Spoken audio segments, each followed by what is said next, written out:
Our packs weighed heavy on us as we walked through the gloom. We only used our lights for half the time.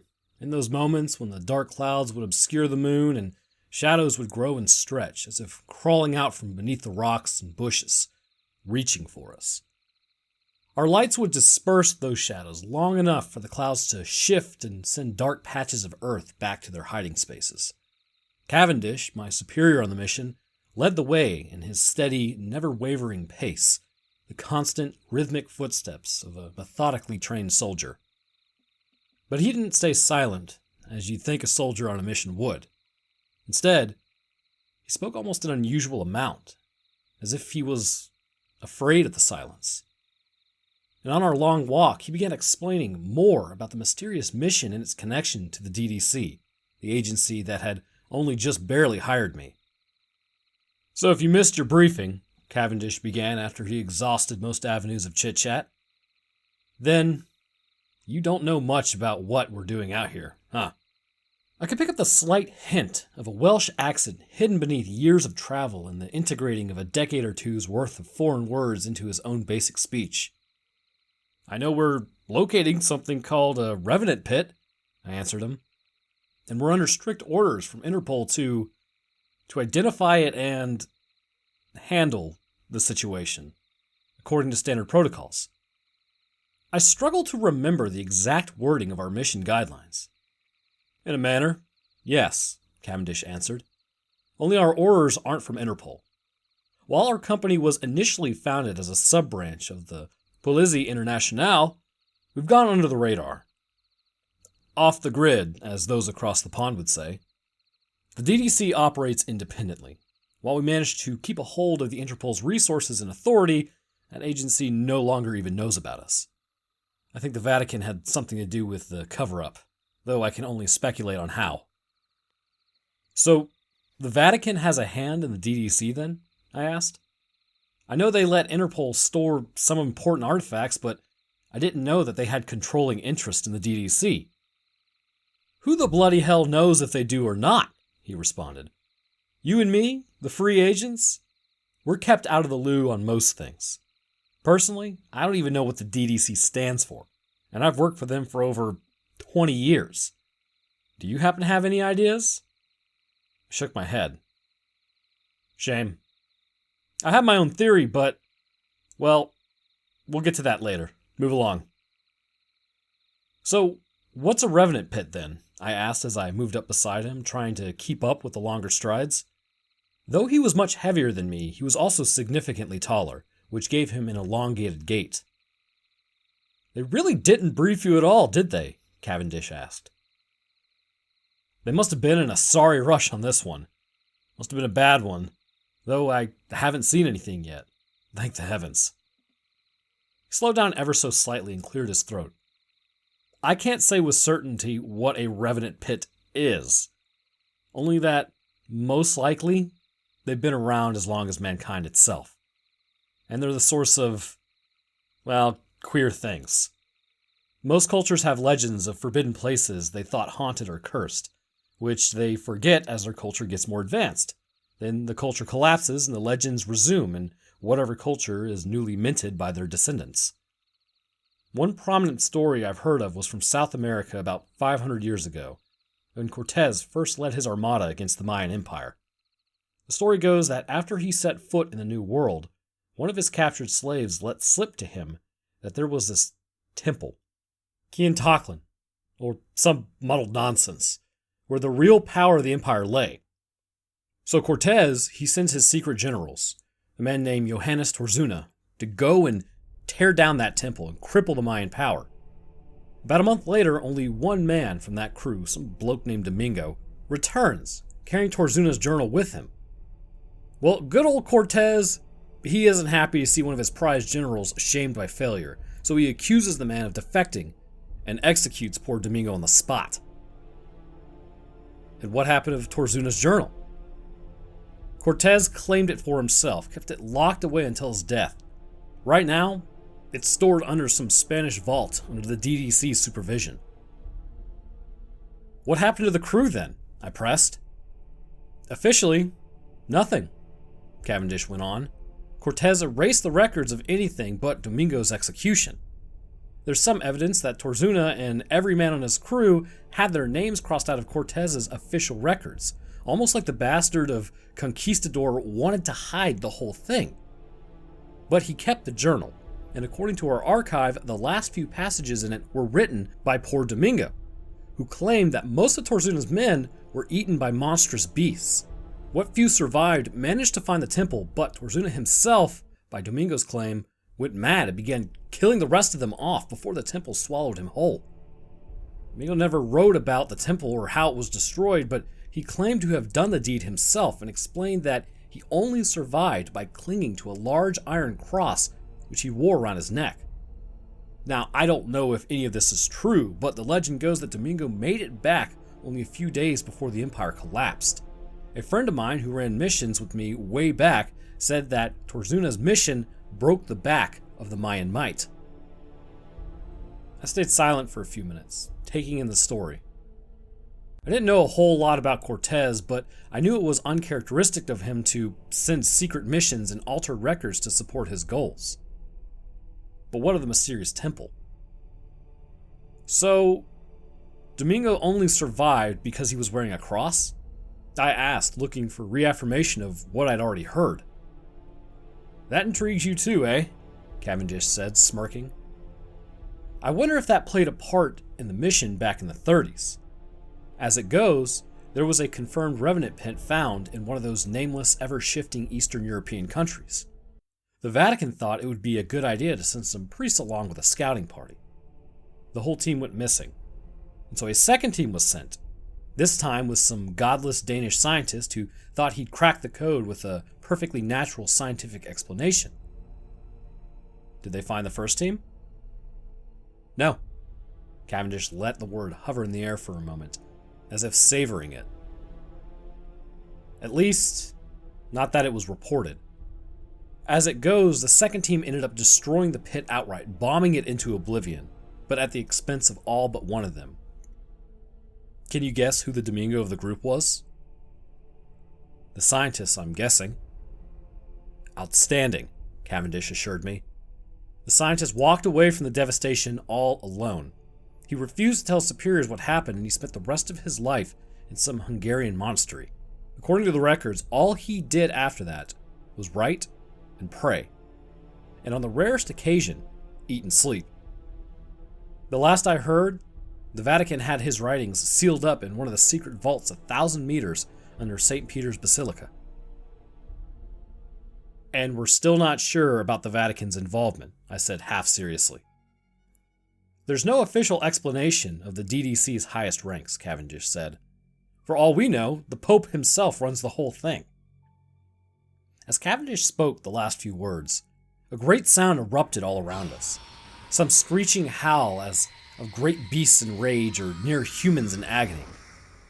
We both froze as the cacophony of sound floated around us, permeating into our bones and with the chilling threat of imminent destruction or dismemberment. After a few seconds, the sounds died down to total silence, without even so much as a cricket chirping in the grass. We need to pick up the pace, Cavendish said quietly as he resumed walking, albeit at a much greater speed. What was that? I asked. It didn't sound like any animal I've heard. Aberrations. He slowed down slightly for my benefit, but still kept his voice low and quiet. For reasons we don't quite grasp, the pit tends to produce mutations in proximate wildlife. On the rarest occasions, even humans have suffered mutations as well. We call these mutants aberrations.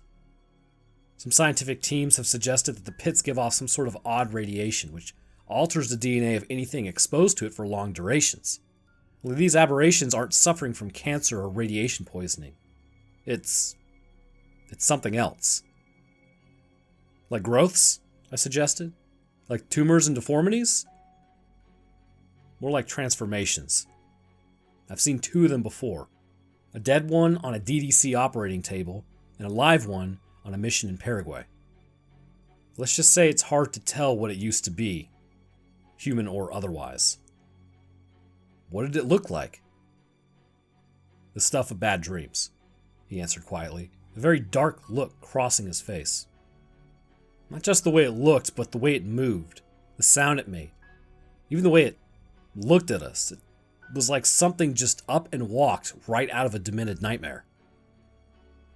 A few minutes later, we broke to the tree line and emerged into a great field, with hills that rolled slightly, giving the appearance of great waves in a small ocean. But the center of the field was scarred, with the grass torn up in a half crater which dipped down about 8 meters. At the bottom of the ditch, the mouth of a cave rested, looking much like a gaping maw of some mostly buried beast. "It should be safe to approach," Cavendish said, though his voice suggested that himself was unconvinced. "The aberrations won't approach?" I asked. "They're under control," he uttered enigmatically. He stopped at the edge of the crater and then squatted down, examining the loose dirt. I looked closely and saw scores of footprints in it, though at least half of these were of the same impression. DDC-issued combat boots. "The advance team did their job well, it seems," Cavendish said quietly. "They removed the local cult," I said. Cavendish turned his gaze up to me and remained silent for a moment. "So they at least briefed you on something, it seems." He spoke after a moment of silence. "What did they tell you?" "Only that the Revenant pits tend to be the centers of cult activity," I explained. "The Indian death cults, for instance, and the voodoo communities of Central America. Those locations tend to have the highest concentrations of pits in them," Cavendish confirmed. "In India, more often than not, the DDC found pits in those places where the most bizarre and barbaric rituals were performed. The stories from South and Central America go back. As far as Cortez," I finished for him.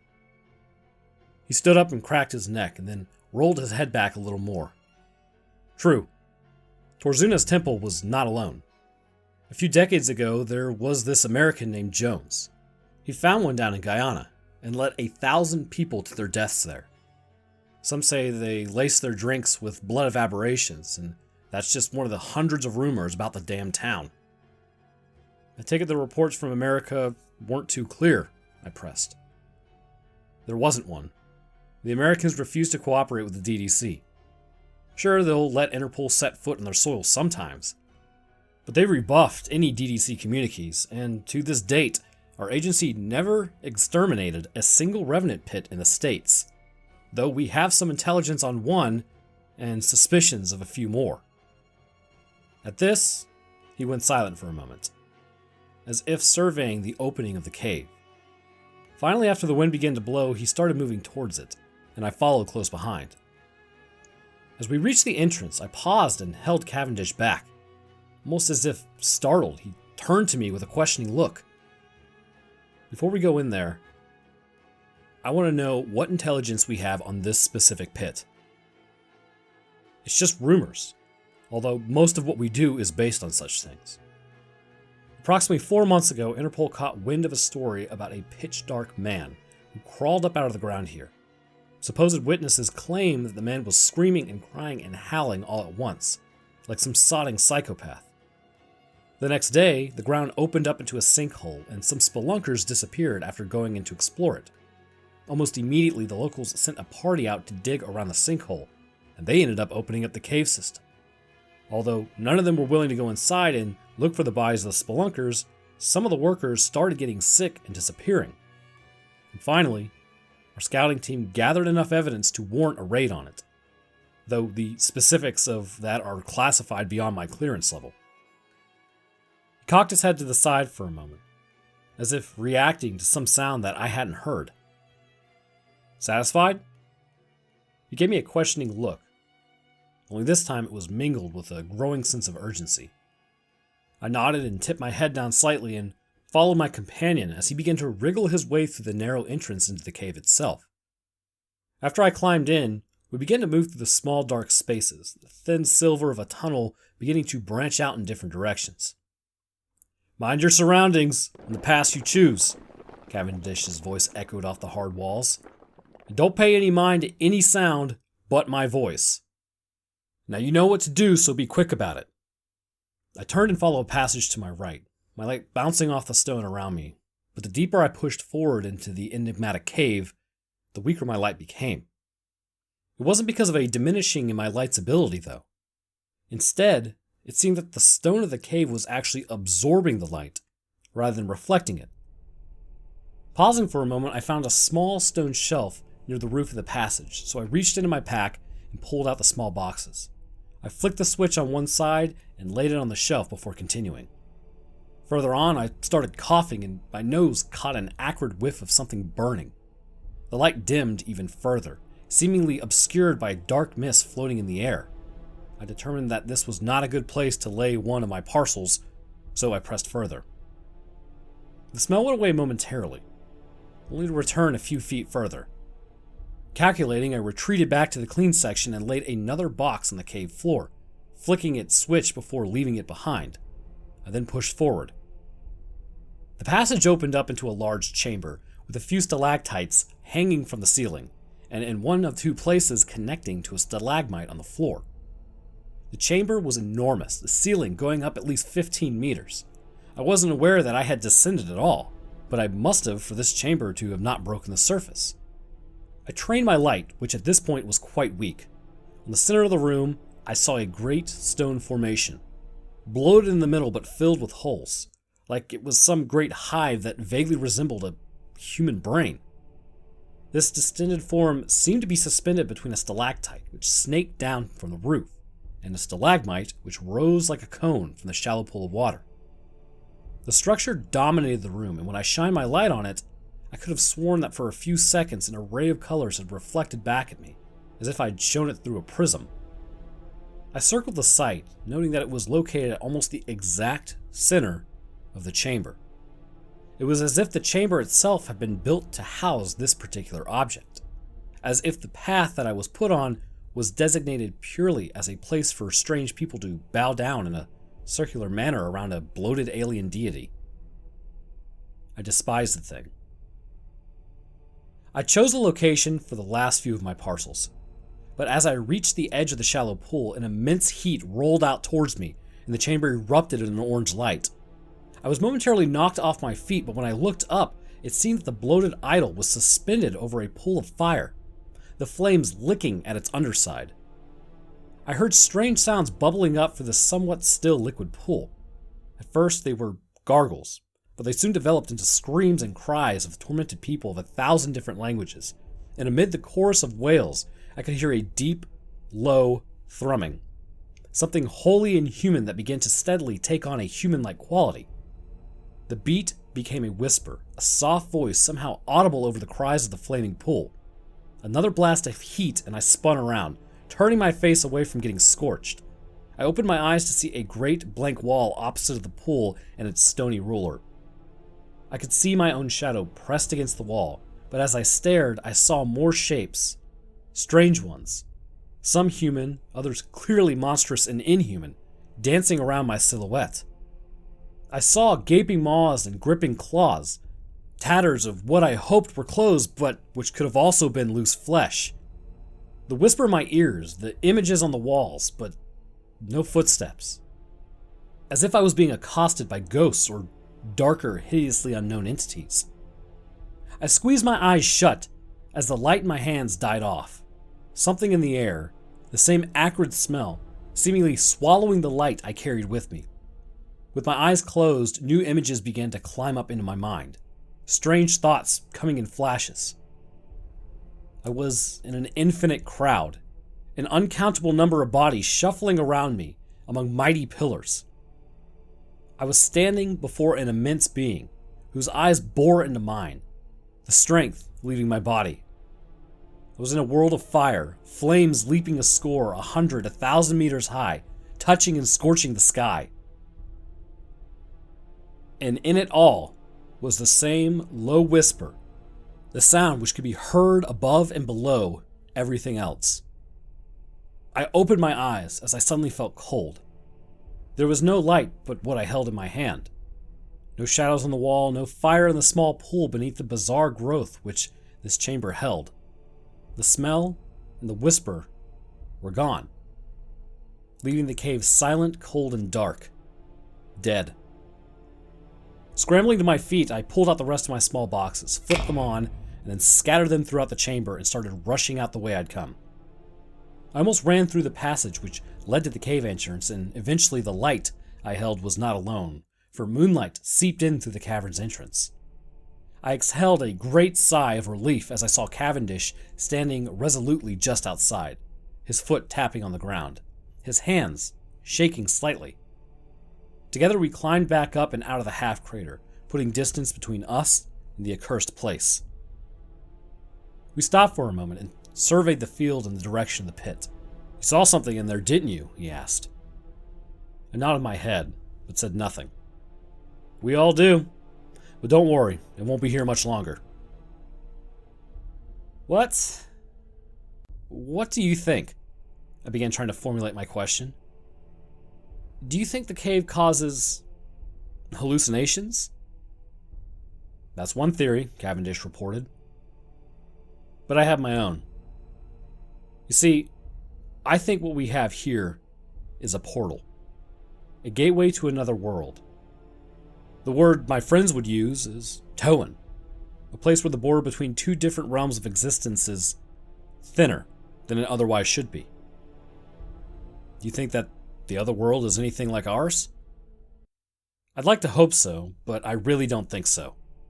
Given the experiences associated with the Revenant pits, I'd say it's something much darker, some hellish world of fire and monsters. And that's where I get my own idea for the name of our employer." Paused and took a few breaths, taking in the cool freshness of the nighttime air around us. "The DDC, Dimensional Damage Control." With that, Cavendish reached into his pocket and pulled out what looked like a small remote control. "You set all the charges, yeah?" I nodded. Then began to hear sounds again, faint screams echoing on the wind, dancing into my ears. "You can hear them, can't you?" I ignored him and twisted my neck, trying to ignore the piercing shrieks which were beginning to grow in intensity inside my head.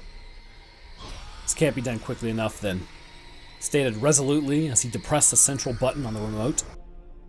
There was nothing for a few seconds, and then a dull quake, the ground rumbling slightly in accordance with the force of concussions. A cloud of dust rose up into the air about 100 meters away, floating for a full 5 minutes before settling back to the earth. Then, the night was still again, and silent, and the moon shone overhead. Quietly, Cavendish and I began retracing our steps back to the road where the rental auto was parked. When we were in the woods, I asked him again about the possibility of the Revenant pits in America, in particular, the one in which he had solid intelligence on. Initially, Cavendish merely shrugged. "There's not much I can say on it," he described. "None of us have ever been there. The report I heard about used a code. Beneath the bloated bulb where the capital meets its first. Hell if I know what that means. But there's more to suggest that the colonies aren't immune to this phenomenon. Every now and then, you get stories, little news snippings about some American tourists who gotten lost in the Vatican's secret libraries. Take special notice when they're found near DDC cooperative sections." "It would make sense," I said. "If they don't want their own pits discovered, they look for the catalog of locations, if such catalog exists." I looked over to the other agent, whose brief nod confirmed without words that such an item was real. "So they'd send agents to erase their own from the record?" "Unless there were darker plans in mind," Cavendish said enigmatically. "The caves are, well, they're the source of a queer sort of power. A dark power." "So what's going to happen to the remnants of our pit?" I asked, wanting to quickly change the subject as I had a chilling feeling about the implications. "As it stands, we now have a great crater where a cave system once branched out beneath the sod.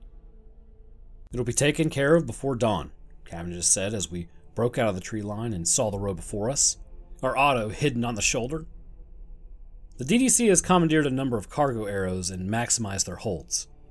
Before sunrise tomorrow, that field will be buried in 10,000 tons of earth. If anything remains of that pit, no one will ever find it." And as he finished, he swung his door open and hopped into the driver's seat. I put my hand on the door, but stopped for a moment and stared back in the direction of the pit. beneath 10,000 tons of earth, I thought to myself.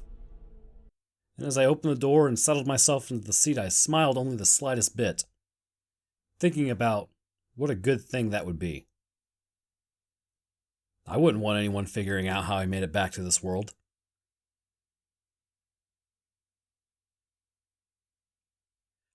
Well, so I guess that means the guy at the end of the story is definitely possessed or something. Big shout out to Danny Cove on the Revenant Cave. I appreciate you letting me read the story, man. It was really kind of a fun one. If you guys enjoyed, leaving a like would be great, and subscribing is a great way to stay up to date on when I post. I will be posting more of these because now I actually have an idea, actually having talked to you guys about what direction I should take the channel. So hopefully there'll be more regular uploads now. Anyhow, thanks for watching. I hope everyone enjoyed, and I will see y'all in the next one.